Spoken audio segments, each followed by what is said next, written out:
What's up, guys? Now, here are my predictions for UFC on ESPN 1 happening this Sunday. And looking at the card, man, I am really appreciative of this card. It's a great card from top to bottom. Good prospects like Benito Lopez, Manny Bermudez, and Kron Gracie. Also, Vicente Luque and Brian Barberena are pretty promising. And you got the main event, of course, which is, in my opinion, one of the most anticipated fights of the entire year.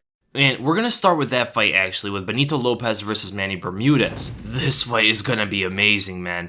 It will be a striker versus grappler matchup. They are more well-rounded than that, but I don't think Benito Lopez is going to want to go to the ground with Bermudez, especially taking down Bermudez. That's the worst thing in the world. And Bermudez is not going to want to stand too much with Lopez. Bermudez is going to want to take this to the ground and eventually try to get his triangle choke, which is his signature submission. It's in his nickname, not the best nickname, Manny the Bermudez Triangle Bermudez. Doesn't really roll off the tongue like that. But for the most part, Bermudez wants to keep it a very composed, slower pace kind of a fight, especially on the feet. He likes to go back and forth. He uses his footwork very, very well, especially moving forward and back.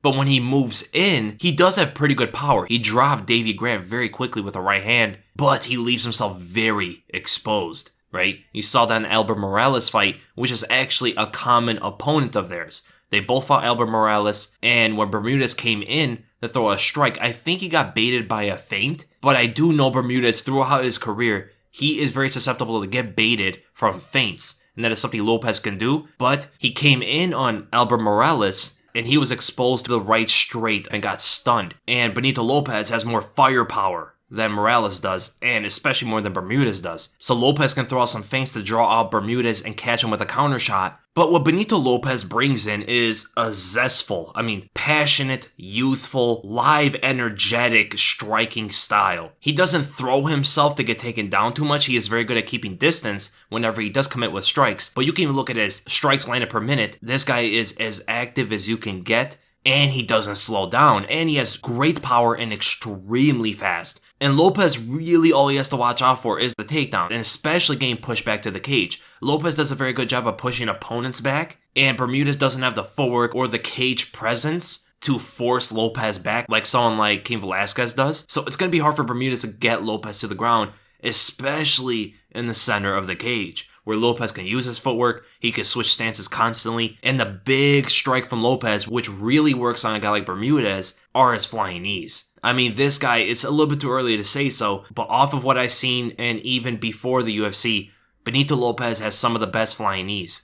He's throwing them like uppercuts. They come out so quick, and he throws them often, and he doesn't get off balance or anything. It's crazy to see it. He caught Albert Morales with 2 counter flying knees within like 30 seconds, mid-combination with the second one. That's how quick he is to throw them, and it works especially against guys who are trying to go for takedowns, and for someone like Bermudez who has a problem entering on his opponents for takedowns. So my prediction for this fight, I'm going to go with Benito Lopez, and I think he's going to win by a second round TKO, maybe third, and then we go to Jimmy Rivera versus Aljamain Sterling. 2 top contenders in the bantamweight division. I believe the winner of this fight should be very, very close to a title shot, but the bantamweight division is being a little strange nowadays. But both these fighters are very well-rounded. Rivera is going to be the shorter fighter with a shorter reach, and Sterling has developed his boxing. He throws out a lot more jabs. He's a little bit more precise with his long-range attacks because he does have that reach advantage over most bantamweights, and that could potentially keep Rivera out at bay, but Rivera has a very good way of getting in on punches, pretty good head movement to get on the inside, rip up body shots, or even overhands over the top, and he has dangerous leg kicks, like you saw in the Uriah Faber fight. And the thing about Aljamain Sterling is he's very long,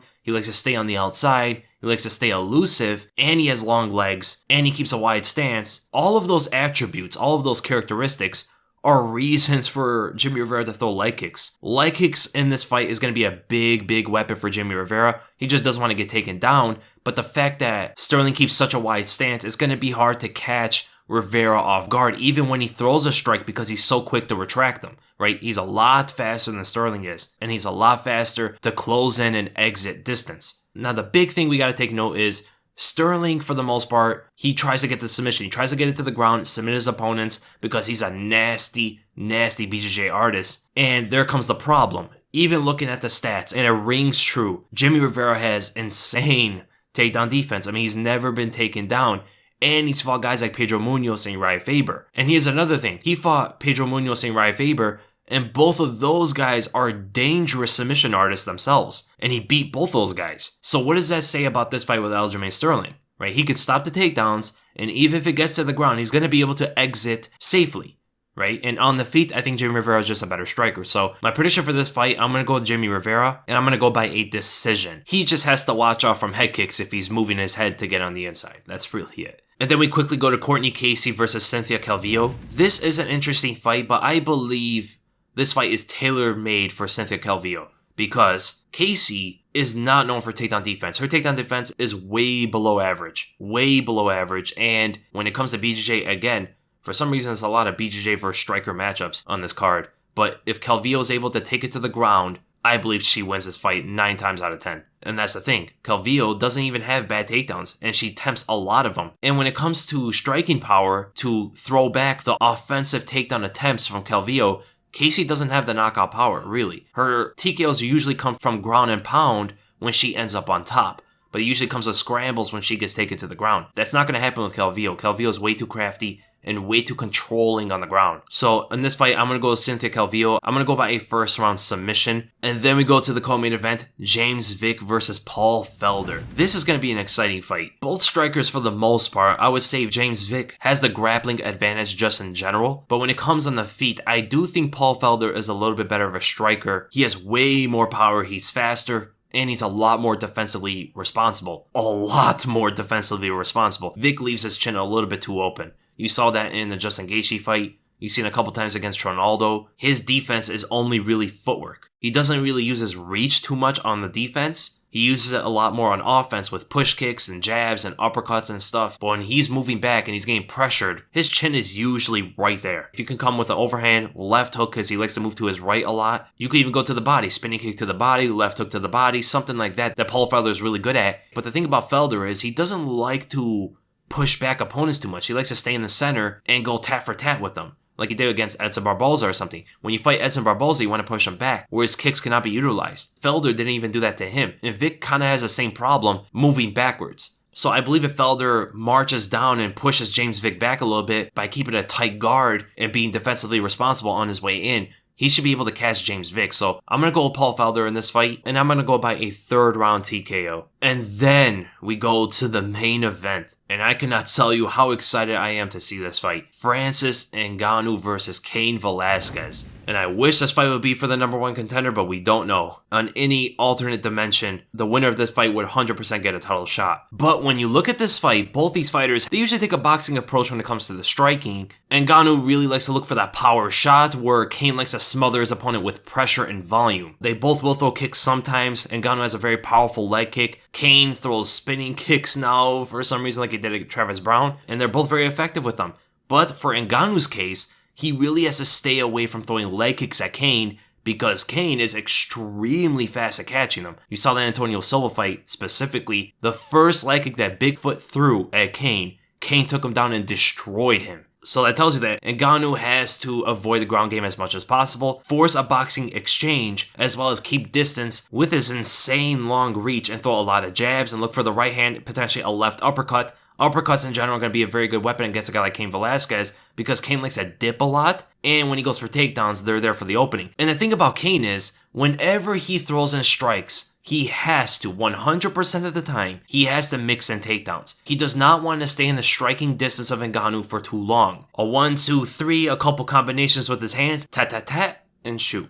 It doesn't have to necessarily be he has to disengage. It's more that he has to pick when he engages. Don't engage too much with the striking. And especially early. If we know anything about Ngannou is he doesn't have the best cardio. If Cain goes on a little bit too strong in the first round, he could potentially get overpowered. He could potentially get outgunned. Stipe came out with a very good game plan, showed his fight IQ in that fight, and didn't engage Ngannou too much in the first round. He waited until Ngannou gassed himself out, and then he started to pull things off on him. That's what Cain had to do, a similar thing. But as we know about Ngannou also is, he does have pretty good takedown defense. And whenever that takedown defense takes effect, is early in the fight. First round, second round, that's when it's hard to take this guy to the floor. You saw that in the Curtis Blades fights, both of them. You saw even in the Stipe fight. You saw with Alistair Overeem. You saw with many fighters. Now that comes to my prediction. My prediction for this fight, I'm going to go with Francis Ngannou. Now, there are a couple reasons why I'm going with Francis Ngannou. One thing you have to take note is Cain Velasquez's layoff. He's been out for 2.5 years, and it's not just he's been fooling around and doing what he wants, partying and stuff.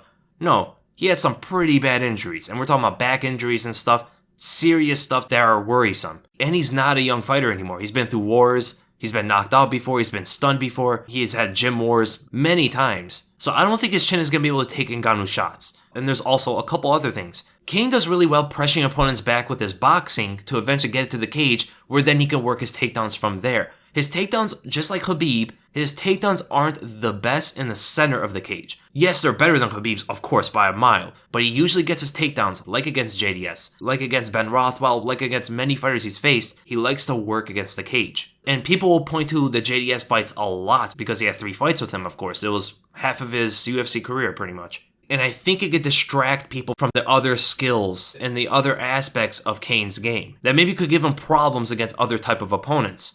Now, against JDS doesn't really do well backing up at all, right? He has a left hook and he just moves with his feet. He has no head movement and he moves one direction. It's a much easier opponent to back up and feel a little bit more safe doing so.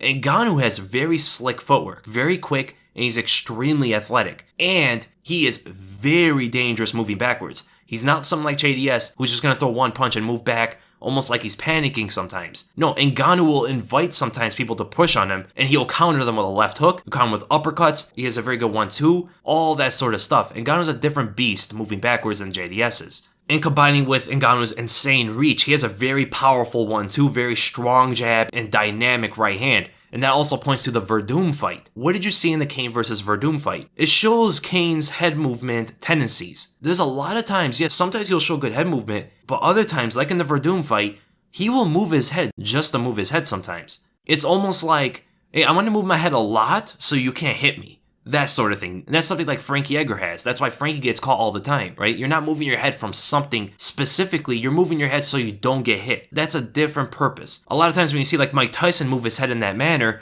he's moving his head to give you a pattern, to show you something, and then when you throw a strike, he moves his head a lot more radically in a specific motion. Cain doesn't really do that.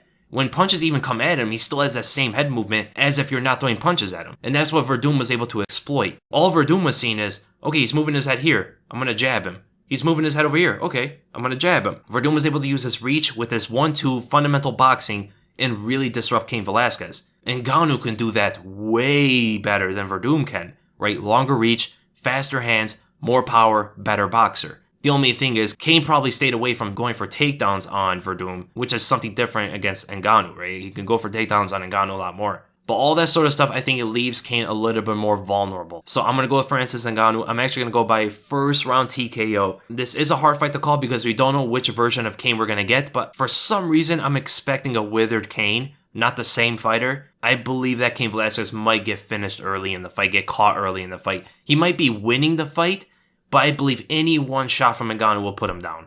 And then we go to the betting odds to see if there's anything interesting. Man, it's so sad to see Renan Barros still being an underdog in his fights. He might lose that fight to Luke Sanders. Benito Lopez is an underdog against Bermudez, and it's actually a pretty big underdog, right? Almost a 2-1 underdog, which is kind of crazy. I mean, it's a very close fight, I believe. I think it could go either way. I just think Benito Lopez has some opportunities to create his moments. That's one to look after. I thought Rivera would be a bigger favorite against Sterling. Andre Fili and Miles Jury is a very close one, but Fili is an underdog. That can go either way. Jury has been looking too well in the featherweight division, and Fili has a lot of experience there. Vicente Luque is that big of a favorite against Barberino? No, that's crazy, man. I know Luque is destroying opponents right now, but Barberino has a granite chin with good pressure and very well-rounded, and as game as it gets. The fact that Barberino is that big of an underdog, man, that's interesting right there. Caceres is that big of an underdog as well. Kron Gracie's barely had any fights. I know they're looking at Caceres having so many submission losses, and Gracie being who he is, but there's a lot more into that. It can go that way. Caceres does make mistakes, but I think Caceres has more weapons to win that fight. And Ngannou's the underdog, so it looks like I picked a lot of underdogs on this one. It's going to be interesting. It's going to be interesting. Nothing is too crazy. I think Calvillo has the biggest chance of winning her fight. And Jimmy Rivera, I think, should win his fight as well. But other than that, these fights are very hard to call. So I hope you guys enjoyed the predictions. And if you did, make sure to give it a thumbs up. If you enjoyed my content, make sure to subscribe. I know you guys are wondering where's the podcast and where's the Nightmare Matchups. I'm sorry it's taking so long. I'm trying to do some different things for the Nightmare Matchup, make it a little bit more entertaining. And the podcast is taking a little bit long with all the stuff I've been working on at once. Those are going to come out really soon. I think the podcast is going to come out tomorrow. And then I'm going to do the post-fight reaction video on Sunday night. And then my breakdown is going to come out after that. I keep thinking the fight's on Saturday, man. Remember, it's on Sunday. I'm going to be sitting in front of ESPN 1 on Saturday night being like, what's going on here? So again, thank you guys so much for watching, and I'll see you in the next video.